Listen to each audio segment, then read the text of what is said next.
Karedu Indosol company పేరుతో భూసేకరణకి చంద్రబాబు సర్కారు సిద్ధమైంది.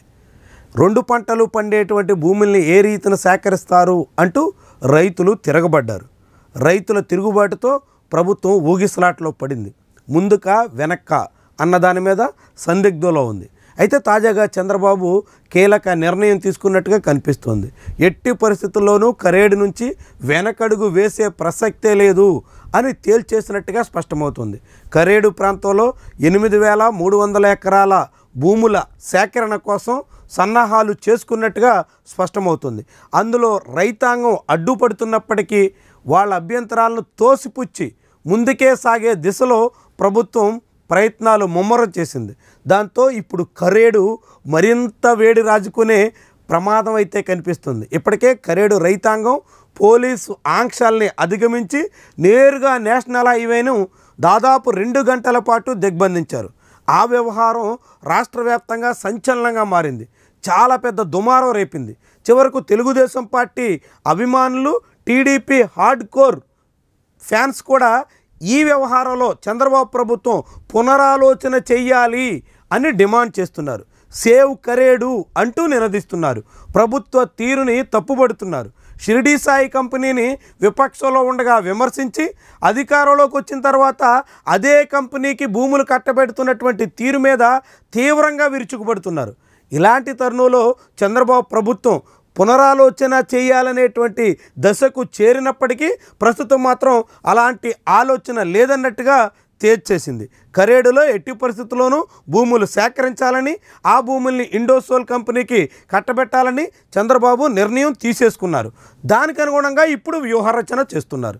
కరేడులో తెలుగుదేశం పార్టీకి బలమైన పునాదులు ఉన్నాయి. బీసీ, ఎస్సీ రైతాంగం ఎక్కువగా ఉండేటువంటి గ్రామంలో 2024 సాధారణ ఎన్నికల సందర్భంగా తెలుగుదేశం పార్టీ అభ్యర్థికి 1350 ఓట్ల మెజార్టీ కరేడులో దక్కింది.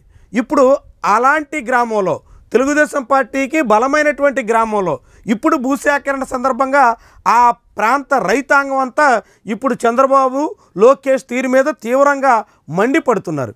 ఈ నేపథ్యంలోనే ఇప్పుడు చంద్రబాబు వ్యూహాత్మకంగా తెలుగుదేశం పార్టీకి బలమైనటువంటి నేతలందరినీ బుజ్జగించాలనేటువంటి నిర్ణయానికి వచ్చారు. దానికి తగ్గట్టుగా ఆ బాధ్యతను కందుకూరు ఎమ్మెల్యే ఇంటూరు నాగేశ్వరరావుకి అప్పగించారు. ఇంటూరు నాగేశ్వరరావు ఇప్పటికే కరేడు గ్రామానికి చెందినటువంటి టీడీపీ ముఖ్యమైనటువంటి నేతలతో అంతర్గత సమావేశాన్ని నిర్వహించారు.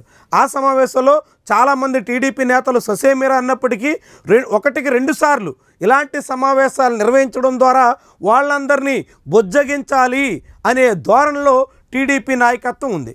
అవసరమైతే ప్యాకేజ్ పెంచి అత్యధికంగా ప్రయోజనం కల్పించి అనేక రకాలుగా అక్కడి కరేడు నాయకులకి సామధాన భేద దండోపాయాలు ప్రయోగించడం ద్వారా దారికి తెచ్చుకునేటువంటి సంకల్పంతో టీడీపీ నాయకత్వం ఉంది.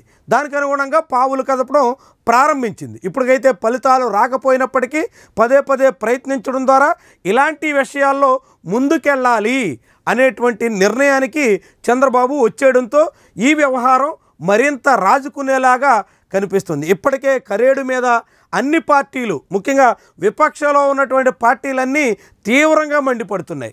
చంద్రబాబు ధోరణిని తప్పుపడుతున్నాయి.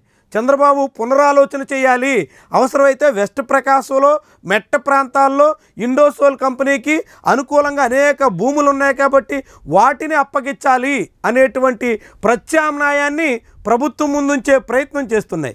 అయినా కానీ చంద్రబాబు ఇప్పటికే తీసుకున్నటువంటి నిర్ణయానికి కట్టుబడి ఉన్నట్టుగా స్పష్టమవుతుంది. కరేడులో దూకుడుగా ముందుకెళ్లే ప్రయత్నం చేయబోతున్నట్టుగా తేలిపోతుంది. మరి దీన్ని రైతాంగం ఏ రీతిన అడ్డుకుంటారు?